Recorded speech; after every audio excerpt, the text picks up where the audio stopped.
Bonjour et bienvenue au Mot à la bouche. À l'émission, on vous promet de la variété. On aime vous faire découvrir des auteurs de tous les domaines et des restaurants de tous les genres. Aujourd'hui, nous sortons encore une fois des sentiers battus puisque nous recevons un écrivain qui est spécialisé en écriture de contes écologiques. En effet, M. Jean-Pierre Guillet est un amoureux de la nature et n'hésite jamais à la défendre par le biais de son travail. Pour l'accueillir, il était donc tout naturel pour nous de l'inviter à l'eau vive, un comptoir d'aliments naturels où les clients ont également la possibilité de casser la croûte. Tout juste avant de découvrir leur cuisine en compagnie de mon invité, je rencontre l'une des deux propriétaires. Suivez-moi! L'eau vive est la référence en matière d'alimentation santé depuis plus de 22 ans. L'établissement situé en plein cœur du Mont-Saint-Hilaire offre à sa clientèle un service complet et de qualité. Que ce soit par ses services de soins de santé, les produits offerts sur les tablettes ou son restaurant, l'eau vive a su se forger une place de choix dans le milieu des aliments naturels.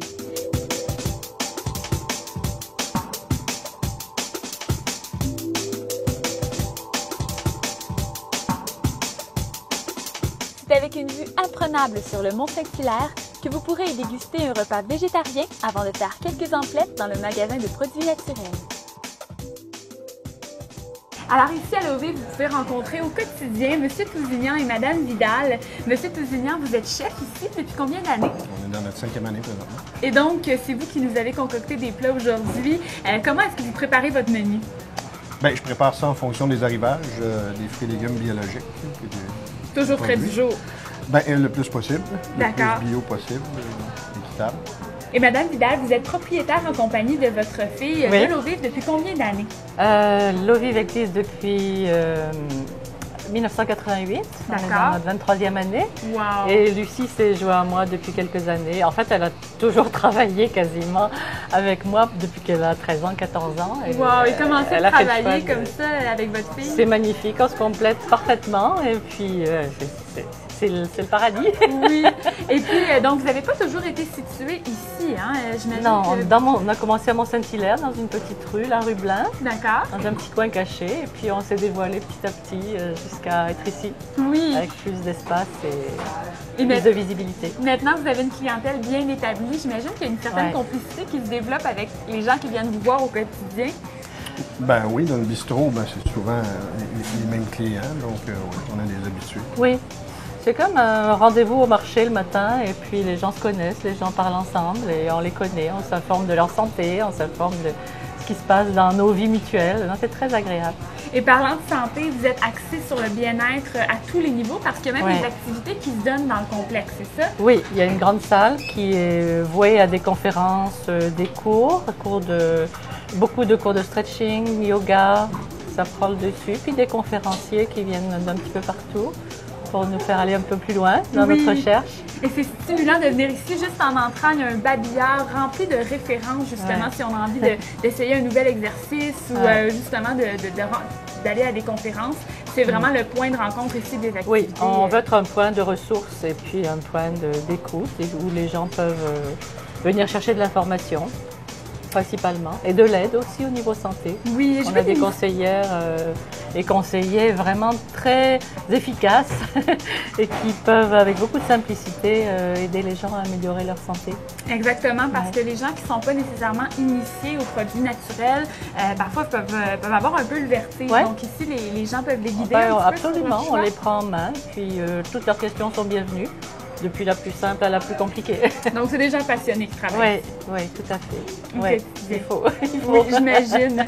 Et puis, donc, vous avez pas seulement de l'épicerie, c'est pas seulement de la nourriture, il y a également des produits ménagers, il y a également des produits de beauté. Oui, c'est comme un supermarché traditionnel, sauf que tout est choisi en fonction du plus naturel possible, c'est-à-dire le moins transformé possible, ou biologique de préférence, autant que ce soit accessible. J'imagine que plusieurs de vos produits ne sont pas nécessairement disponibles en grande surface non plus. Je vais jamais dans les grandes surfaces. Bon, bonne nouvelle. Alors, je peux pas vous dire. Mais c'est certain que les grandes surfaces vont rendre les meilleurs vendeurs et que ce qui fait notre force à nous, c'est le conseil. Oui. Guider les gens, les conseiller. Alors, ça, c'est... On ne trouve pas ça en grande surface. Oui. Et je veux démystifier quelque chose aujourd'hui. Ouais. Est-ce que c'est vrai que manger santé, manger bio, ça coûte cher? On fait des choix différents, c'est certain. Donc, certains vont me dire le poulet est plus cher. Oui, mais on mange moins de viande, donc c'est pas plus cher. Si on va dans les céréales, les légumineuses, c'est pas cher. Et puis on est nourri. Oui. Au lieu d'être rempli de pas grand-chose. Alors, et puis qui nous rend malade en plus et qui encombre l'organisme. Alors, ça peut te coûter plus cher à la longue de mal te nourrir. Exactement, c'est ce qui se passe. On voit des gens, j'ai vu des émissions où les gens hésitaient à acheter brocoli, etc. Mais ils se payaient des médicaments contre le diabète, etc. Alors que c'est facile à soigner dans la plupart des cas. Alors, on en sort gagnant et on invite nos téléspectateurs à venir vous rencontrer. Vous êtes sympathique, vous êtes agréable et surtout, c'est stimulant de venir ici. On a le goût de se remettre en santé, de se remettre en forme.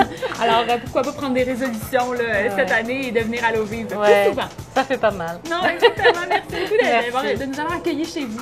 Merci, c'est un grand plaisir.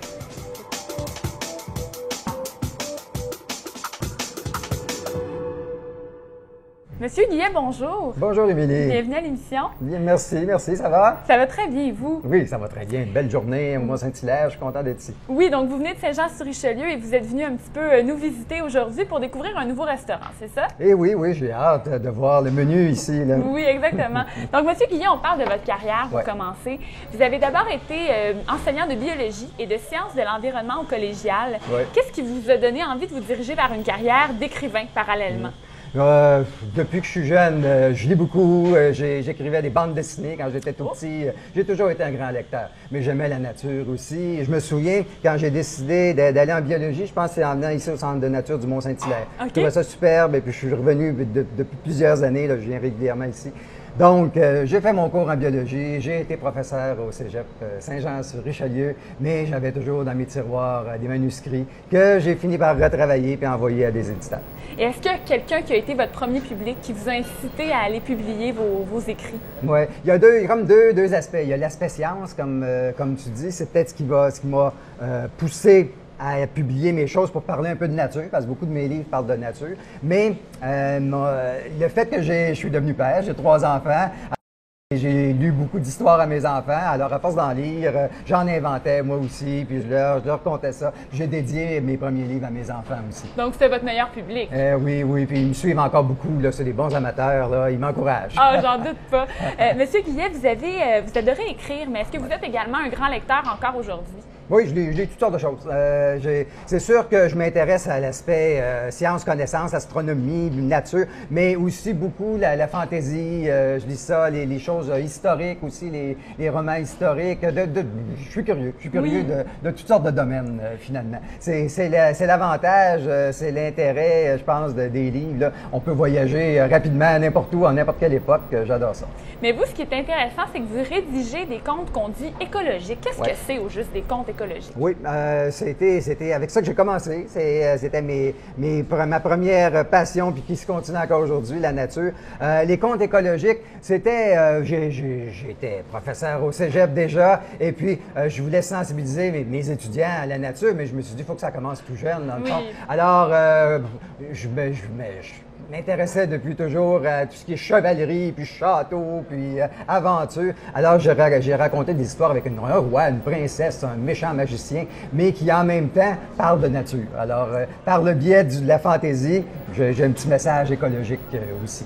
Oui, d'ailleurs, pour donner un exemple ici à nos téléspectateurs, on a La Poudre magique, qui est un livre justement écologique. On traite de quel sujet, par exemple, ici? Oui, la poudre magique, en fait, c'est des pesticides, faut pas le dire, mais le magicien Mukchuk arrive et puis dit au roi qu'il y a une poudre qui va éliminer toutes les petites bébites dans son jardin, sauf que en fait, on se rend compte que ces petites bébites-là, il y avait un rôle important. Puis quand ils sont disparus, ça amène toutes sortes de problèmes, maladies dans le royaume. Heureusement, la petite princesse Clémentine a toujours la solution avec des bons produits naturels pour régler les problèmes. C'est vraiment une belle façon de les introduire justement à l'importance de ces choses-là. Pour vous, c'est important l'environnement, puis vous pensez qu'on devrait porter une attention particulière à ça pour les enfants?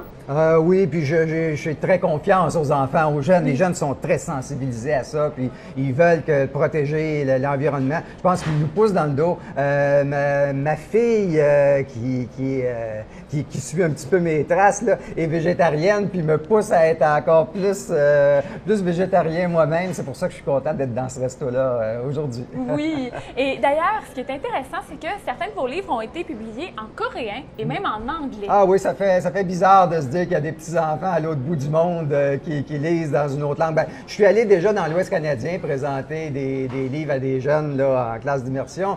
L'anglais, on se comprend encore. Mais quand c'est du coréen, là, je me suis pas rendu jusque-là, j'ai de la misère à lire mon nom sur ce livre-là. Là. Mais les images sont les mêmes, des très belles images d'ailleurs qui avaient été faites par Gilles Thibault. J'étais chanceux de l'avoir comme illustrateur. Et donc, si ces livres-là traversent les frontières, c'est assurément parce que c'est un style qui vous est quand même propre. C'est un style qui n'est pas nécessairement exploité par tous. C'est rare qu'on parle de l'écologie dans d'autres livres. Oui, de cette façon-là, là, c'était un petit peu une première. Ça avait gagné des prix, ces livres-là, des prix de littérature jeunesse. Et puis en plus, il y a des extraits qui sont utilisés dans des manuels au scolaire ou primaire. Et d'ailleurs, parlant de prix, vous venez tout juste de gagner le 2e prix du Grand Livre de la Montérégie pour un boulot pour grand-papa. Oui, le boulot de grand-papa. Le boulot de grand-papa. Alors, on ne l'a pas présentement parce que c'était un manuscrit que vous avez envoyé, il n'était pas publié. Et grâce au concours, vous allez publier ce livre-là prochainement, c'est ça? C'est ça. C'est des manuscrits qui sont soumis au concours de façon anonyme. Et puis, j'ai le 2e prix. C'était pas le premier, celui-là. Et puis là, c'était quelque chose qui est destiné aux tout petits. C'est le Grand Prix tout petit de littérature jeunesse à Montérégie.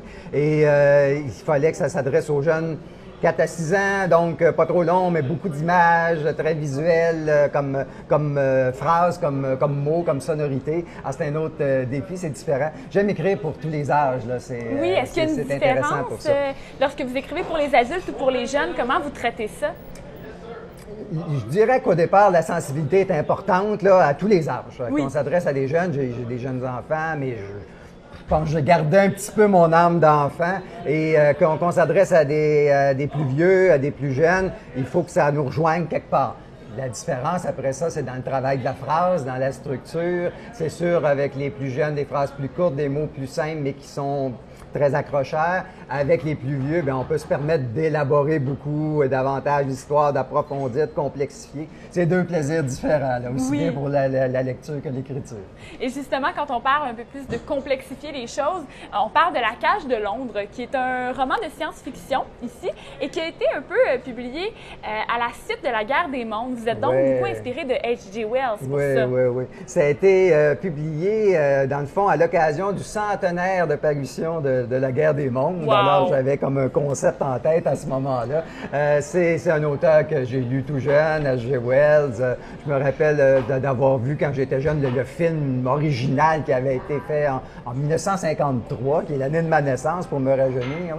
Bon, alors, j'avais toujours gardé ça en tête un peu. Et oui, c'est dans la Guerre des Mondes, les Martiens, là, si je suis un petit peu de l'histoire originale, ils sont victimes d'une bactérie, puis ils meurent, alors ça finit qu'ils sont éliminés. Mais supposons qu'ils auraient pu réussir à vaincre cette bactérie-là, puis à retourner sur Terre, puis à cette fois-ci réussir leur invasion, puis emprisonner tous les terriens, mettre les terriens dans des cages. Je me suis inspiré un petit peu de quelques indices qui étaient dans le roman original. J'ai gardé un petit peu la mythologie du roman original, puis j'ai élaboré davantage, dans le fond, là. Alors, dans cette histoire-là, je pensais, en venant ici, je savais que j'étais dans un endroit, un resto un peu végétarien. On traite pas toujours les animaux très bien nous-mêmes. Qu'est-ce qui arrivait si nous, humains, on se ferait mettre en cage et on était traités comme du bétail? C'est un peu ça qui se passe dans cette histoire-là. Alors, c'est plus angoissant comme milieu, c'est un milieu fermé. C'est pas pour les tout-petits, celui-là. Mais les adolescents, les adultes, je pense que ça a eu un certain succès. Là. Ça a été finaliste encore, ça aussi, au Grand Prix de science-fiction du Canada, les prix Aurora, que j'ai gagné pour un autre de mes livres aussi, pour me vanter. Ben oui, mais un petit peu.